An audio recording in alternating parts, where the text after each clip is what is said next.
अस्सलाम वालेकुम।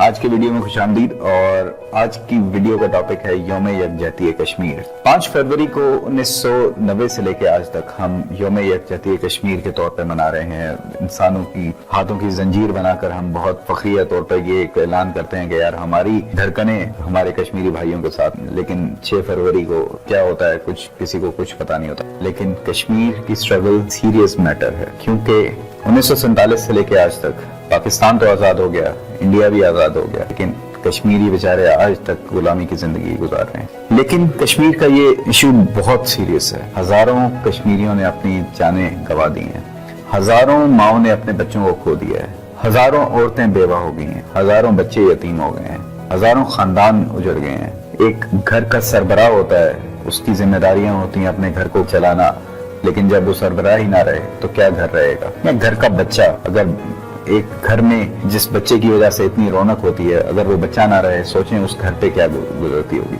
ऐसे हजारों खानदान वहां पर जिंदा है जिन्होंने अपने प्यारों को खो दिया है। ये वीडियो बनाने का मकसद ये था कि यार हमें एटलीस्ट अपनी मसरूफियत में से निकल के कुछ तो वक्त देना चाहिए उन्हें, हमारे कश्मीरी भाइयों को वक्त देना चाहिए। क्योंकि अगर आप कश्मीर पे थोड़ा सा बैठ के सर्च करें, थोड़ी वीडियोस देखें, कुछ थोड़ी सी डॉक्यूमेंट्रीज देखें, तो देखें वहां पर हम पाकिस्तानियों को यहाँ पर बैठे हुए इतना पता नहीं चलता। हर जुमे के दिन वहां पर प्रोटेस्ट होते हैं, हर जुमे के दिन वहां पर शेलिंग होती है, और वहां पर देखें कि वो पाकिस्तान के झंडे को किस तरह अपने सीने पे लगाए फिरते हैं, किस तरह कितनी जानें कुर्बान हुई हैं इस झंडे के लिए। तो वो क्या हमसे एक्सपेक्ट करते हैं कि यार वो पाकिस्तान में कितना उनका दिल धड़कता है कि यार किसी तरह वो पाकिस्तान का हिस्सा बने। जस्ट पब्लिक हॉलिडे डिक्लेयर कर देने से इस कॉज में कोई ऐसी जान नहीं पड़ती है। इसके लिए हमें कोई ऐसा मजबूत कदम उठाना पड़ेगा कि हमें बताना होगा कि यार हमारे पास प्लान क्या है, हम क्या करना चाहते हैं। मुझे नहीं पता, मैं अगर कहूँ कि यार मेरे पास सोल्यूशन नहीं है, लेकिन मेरा दिल चाहता है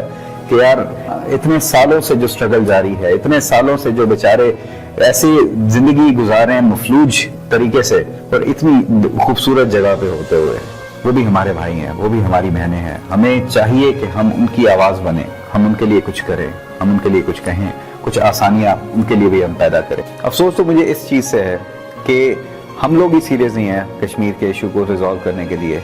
क्योंकि अगर हम रिजॉल्व करना चाहते हैं तो हम ऐसे एक शख्स को वहां पर बैठा देंगे एज ए चेयरमैन बना के उस कमेटी का, कि जिस शख्स के बारे में पाकिस्तान में भी कोई दो राय नहीं है। ठीक है, हर बंदा जानता है कि यार मौलाना फजलुर रहमान करप्ट है। ठीक है, पैसे के लिए वो कुछ भी कर लेता है, पावर के लिए वो कुछ भी कर लेता है, लेकिन क्या वो उस कुर्सी पर जाके कुछ ऐसे इकदाम भी करता है कि जिससे आने वाले वक्तों में कोई बेहतरी आ सके। तो ऐसे शख्स को जब हम एक ऐसी जिम्मेदारी देते हैं, ऐसी रिस्पॉन्सिबिलिटी देते हैं कि यार वो कश्मीरियों के लिए कुछ सोचे, तो वो हम ज्यादती नहीं करते उन कश्मीरियों के लिए जो बेचारे वहां पर बैठे हम लोगों की तरफ देख रहे हैं, जो देख रहे हैं कि यार आज भी शायद कोई ऐसा मसीहा है, कोई मोहम्मद बिन कासिम की तरह का शख्स आए जो आके कश्मीरियों को आज़ादी दिलाए। अब कश्मीर के लिए हम एक और चीज़ जो करते हैं जिसका मुझे कोई पर्पस नहीं लगता, वो ये है कि यूनाइटेड नेशन की तरफ हम देखते हैं। ठीक है, यूनाइटेड नेशन ने हर साल या हर कुछ साल बाद कोई ऐसी रेजोल्यूशन जरूर वो पास कर देता है जिसको कह लें कि एक कोई रद्दी की टोकरी पड़ी हुई है कहीं पे और उसके अंदर वो रेजोल्यूशन चली जाती है, कोई भी उसकी वर्थ नहीं समझी जाती। वो बेशक कश्मीर का इशू ले लें, वो बेशक फ़लस्तीन का इशू ले लें, वो बेशक काम का इशू ले लें, वो इराक का इशू ले लें, कहीं पर भी यूनाइटेड नेशन या सिक्योरिटी काउंसिल वो कहीं पे मुसलमानों की मदद के लिए कभी उसने ऐसा कोई इक़दाम नहीं किए, या कोई ऐसे स्ट्रॉन्ग फुटिंग पे ऐसे फैसले नहीं किए, या उस फैसलों की इम्प्लीमेंटेशन के लिए कुछ ऐसे इकदाम नहीं किए जिससे हमें कोई फायदा हो। तो क्या वहां पर ही देखते रहना जरूरी है या वही हल है जिसकी तरफ हमें देखना है?